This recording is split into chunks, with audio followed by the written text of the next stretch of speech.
Last time I told you about the failure, about the autumn of 1990, about watching everything I had saved, 3 years of discipline and sacrifice, disappear in 18 months, about the partner who made decisions I wasn't consulted on, about the supplier who vanished, about my own blindness to warning signs I had chosen not to examine.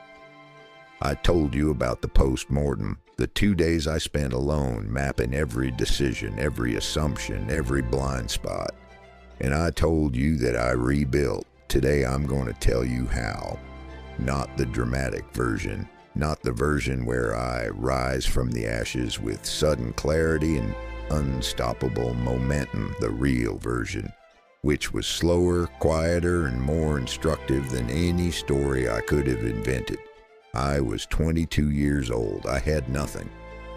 And I made one small decision that demonstrated a principle I have applied hundreds of times since. That principle, if you understand it fully, is worth more than every other thing I will ever tell you.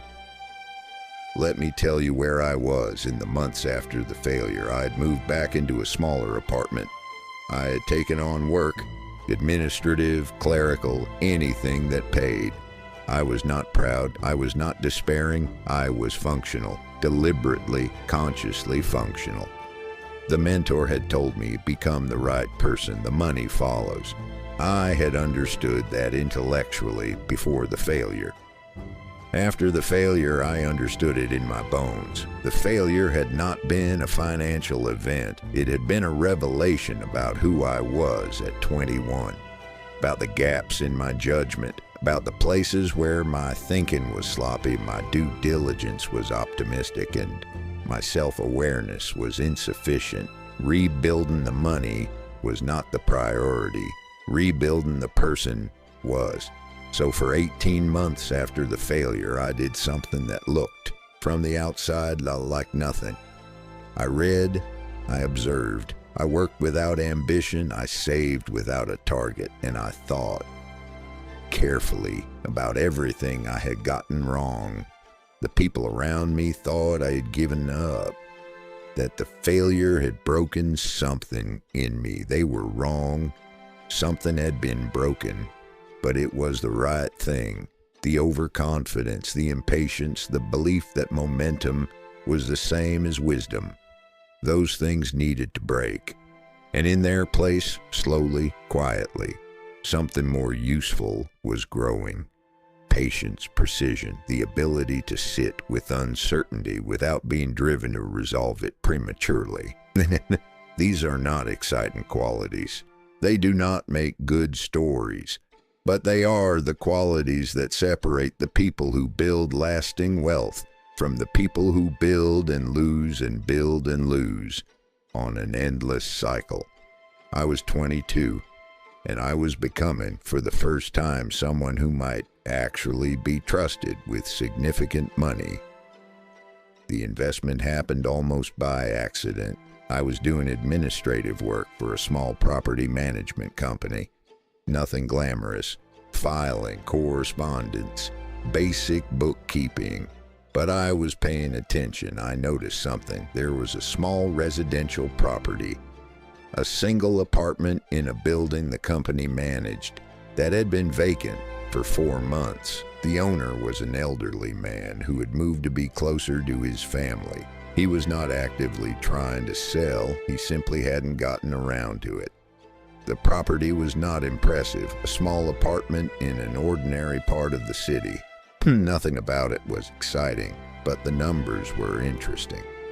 The rent that property had been generating before the vacancy was significantly higher as a percentage of the likely purchase price than anything I had seen discussed in the financial literature I had been reading.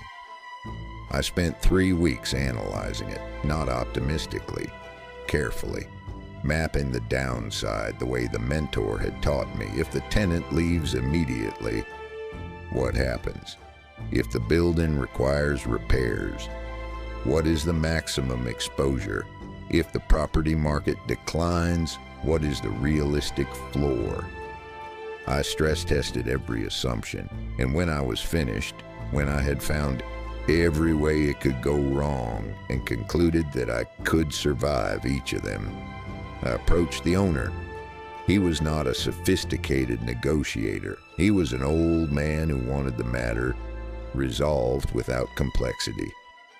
We agreed on a price that reflected the property's current state: vacant, slightly neglected, not actively marketed. It took almost everything I had saved in the 18 months since the failure, and it was the best financial decision I had made in my life to that point.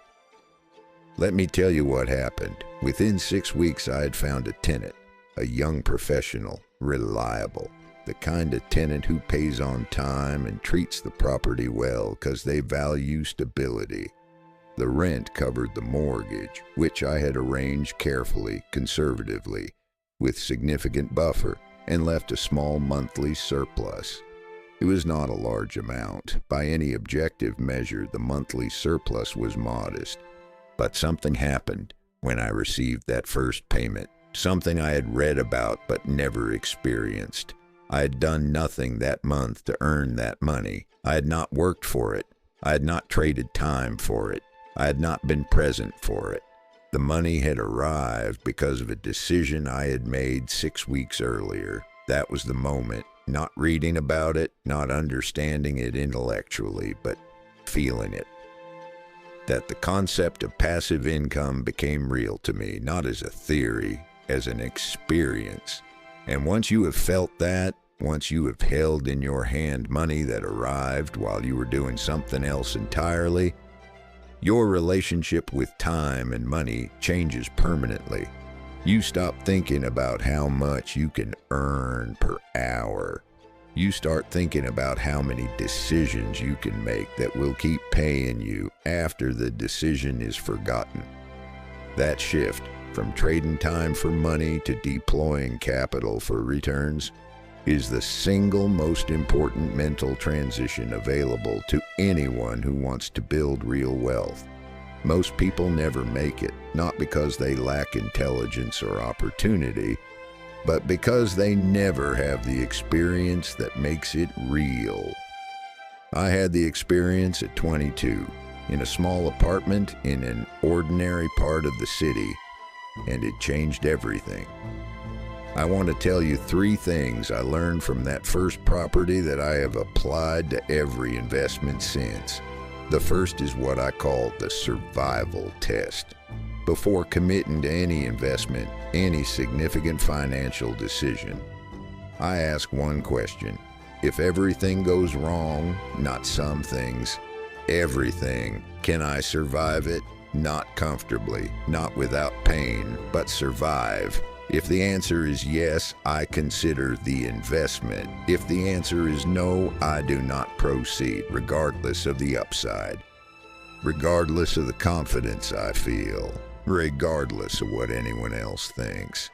The survival test has kept me out of more bad investments than any other tool in my arsenal.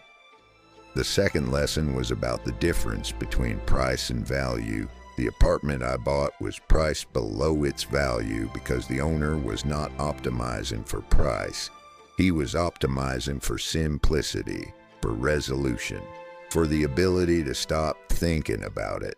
This is true more often than most people realize. In every market, property, business, financial instruments, there are sellers who are not primarily motivated by price, who are motivated by speed, by convenience, by the desire to close a chapter.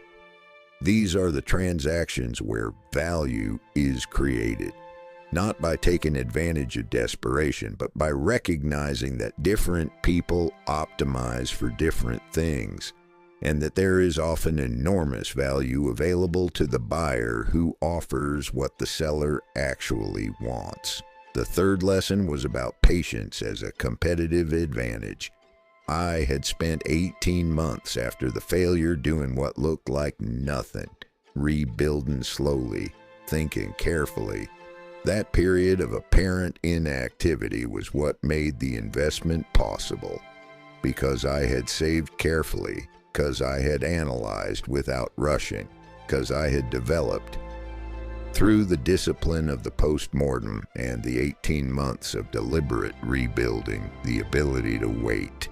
In a world where most people are impatient, where most investors are looking for the next transaction, the next opportunity, the next momentum play, patience is an extraordinary competitive advantage. The best opportunities do not announce themselves.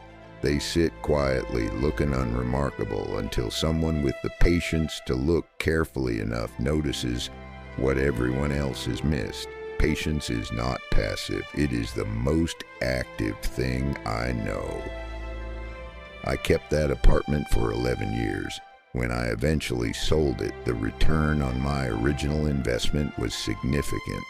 Not because I had been brilliant, not because I had predicted the market, but because I had bought carefully, held patiently, and allowed time to do what time does to good assets: compound them. That first property taught me the principle that has guided every investment I have made since. Find something with genuine underlying value. Buy it at a price that gives you room to be wrong. Hold it long enough for the value to express itself. It sounds simple. It is simple. Simple is not the same as easy. In the next episode, I will tell you about the moment I decided to stop thinking small, about the conversation that shifted my ambition from surviving to building, about the first time I articulated out loud to another person exactly how much I intended to accumulate and exactly how I intended to do it. That conversation was terrifying, and it was the beginning of everything. I am Victor Vale, and I will see you in episode 8.